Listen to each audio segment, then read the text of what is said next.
It's common sense that when you just took your dress form on a walk to have a nice bonding experience, and Micarah just posted a new video basically urging you to sew a historical dress, you gotta. Just as a disclaimer, I procrastinated a lot while making this video, and this was Micarah's newest video when I was filming mine. Now, introducing me, I am Karina. I never made a historical dress before and I don't know anything about historical fashion. I did sew clothes before, so I know how to do that in a way. And this is where I stand, and I will try to make my first historical dress following Micarah's video. Because I never made a bodice before and Micarah's instructions tend to be a little vague, I decided to pre-sew mine. For pre-sewing the bodice, I used the fabric that I pre-sewed my prom dress with, but you can use any fabric you like. At first I didn't really know where to start, but then I saw the video and Micarah said this. And if you really want to make this, you can go back and watch my Snow White tutorial because the bodice is pretty much exactly the same as that. So I went ahead and did what she said. This is what we want, this is our goal, okay? And this is what I came up with. I think it looks fine. I laid on it. I laid on the fabric to see if it fits. It should fit. I will see. And fit it did. After cutting out the shape, sewing the pieces together, making the bodice tighter, realizing the straps were too long and fixing that. While I was pre-sewing my bodice, my boyfriend got me a learning experience that pretty much stuck in my head, so I decided to share it with you. Guck mal, weißt du, was das ist? Das ist die Unterseite vom Aschenbecher. Weißt du, was da drauf liegt? Ja. Eklig. Und das geht in deine Lunge? So we all learned what we already knew. Smoking is bad for your lungs. Now that I had the exact shape that I wanted my bodice to be, I decided to pre-sew it again with boning because I never did that either. First I transferred the bodice that I just pre-sewed onto a new fabric. To know what to do next, I continued watching Micarah's Snow White video. And cut it out. Now ideally for this bodice, you will want 3 layers, but the innermost bodice can be of any fabric you choose. Now layer the 2 pieces on top of each other and sew multiple straight lines onto your bodice. Now I typically use thicker zip ties than this, but this was all I had on hand and I was not about to leave the house for something arbitrary, so I shoved these in and it worked fine. Okay, good. I think I got it. So, we're supposed to just make channels with these. So I'm not gonna sew all around it, I'm just gonna make channels. Like I'm gonna make the right sides on the outside, if that makes sense. So that like the pretty layer is outside, I guess. So we are just gonna pin those. I basically just pinned the scrappy bodice layer and one normal bodice layer together, right sides facing outwards. Then I used a picture of my boyfriend when he was little to draw multiple straight lines on my bodice, which you can't see because I'm not a YouTuber and I got the camera angle wrong. So I'm sorry about that. Then I just sewed along the lines that I just drew and had channels for my boning, where I put in some zip ties and I was done. Well, I wasn't really done yet, I still needed to do one step. Now take your remaining fancy bodice piece and smother your boned piece with it. Now we have pinned the boned layer to the not boned layer, right sides together, and we are going to sew all around the edges. Great. Can you see the mistake that I did? I sewed all along all edges, but we actually need to let one at least open so we can flip the inside out. Therefore, I reopened one side. Before you can flip the bodice inside out, you need to cut along the edges like so, because otherwise it will look very roughly when you turn it inside out. These are the boring parts of sewing that Micarah cuts out in her videos. Also, for your information, I swear I'm not mad in any of these clips, that's just my eyebrows.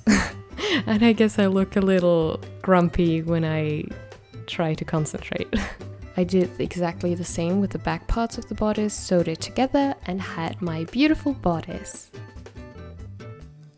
Making the final bodice was exactly like making the second, just with a few additional extras, like sleeves and frills. For the scrappy bodice layer, I used a blouse of my mom's.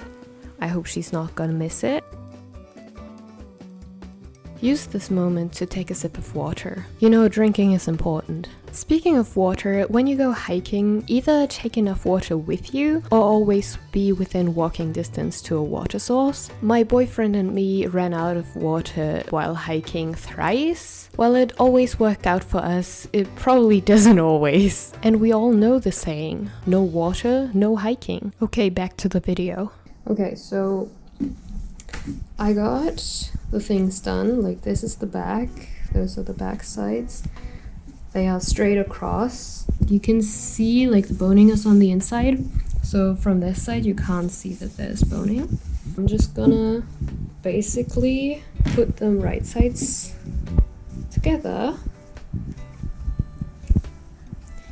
and then I'm gonna just sew along here and like there.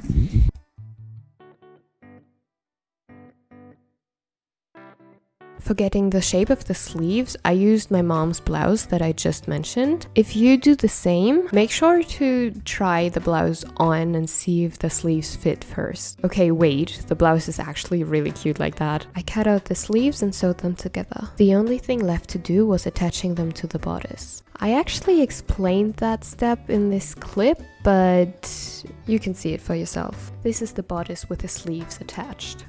I didn't have enough fabric to make the bell bottoms for the sleeves, so I decided to just make some strips and to pleat them. Because it was easy, I sewed the trim on before pleating.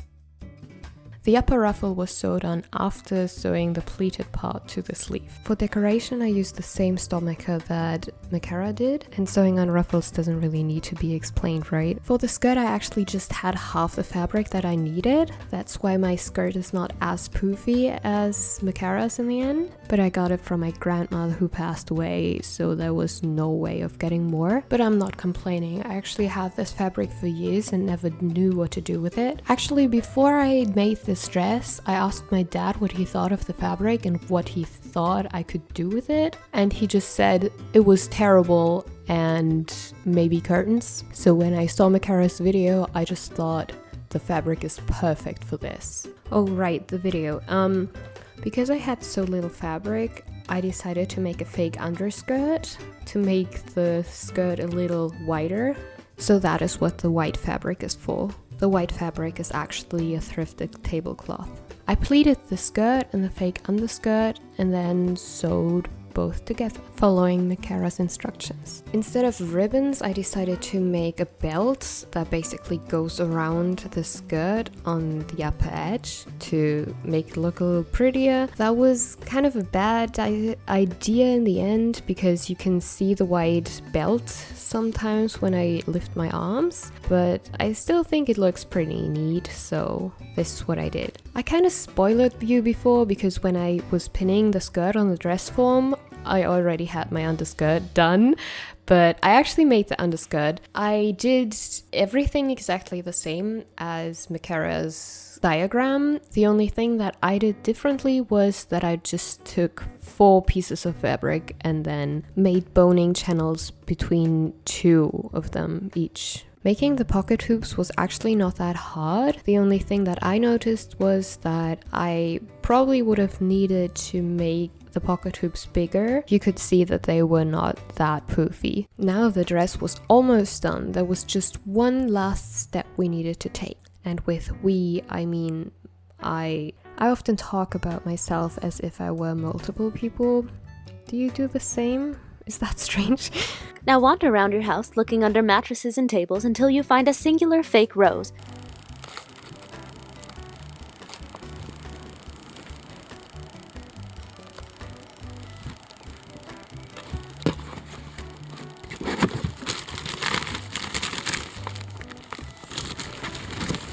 Well, I didn't find one singular fake rose, but a whole bouquet, which I think is fine as well. I slept with hair curlers for the first time, which was not comfortable, and if you're like me and you don't have pink lipstick, make your own with some stuff that your uncle gave you about 10 years ago.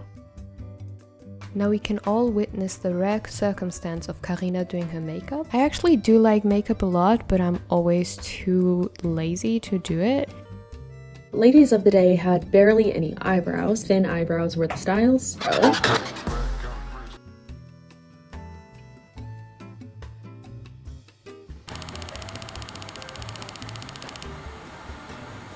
Okay, hold up. I never followed the styles of the day, so why should I start now, right? You see this picture? This is my great-grandma. She was born 1892 and she was rocking the thick eyebrows. I know that's not exactly the same era, but I think I'm gonna take that as enough of an excuse to not do this. The specific hair colors that I used were very hard to get out of my hair again, but I really like the curls that they gave me, although I think they were a little too loose for this exact style. Making my hair into a bird's nest was actually more fun than I expected, and I actually also got it out of my hair again. I would show you some nice shots of the dress while I'm wearing it, but I actually don't have any, but I do have some nice photos. Also, I'm sorry because I didn't have the white hairspray, I didn't have matching shoes, and I forgot to flip my piercing in. Overall, I have to say that it is possible to follow a Micarah Tewers tutorial. I just think that you need a basic understanding of sewing to actually be able to follow it, because she tends to leave some things out that are obvious for people who have experience sewing, but are probably not that obvious to people who don't.